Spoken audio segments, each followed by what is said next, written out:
Five Guys burgers and fries. Okay, so these are the Cajun fries.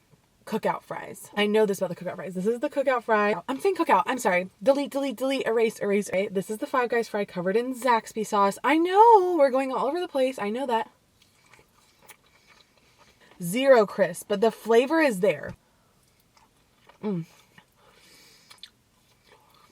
Look at her.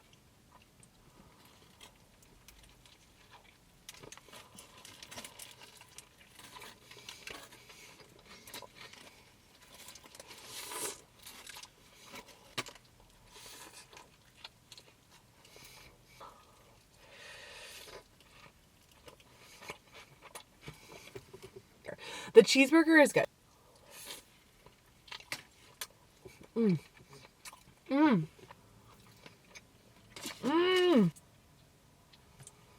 This is getting a 10.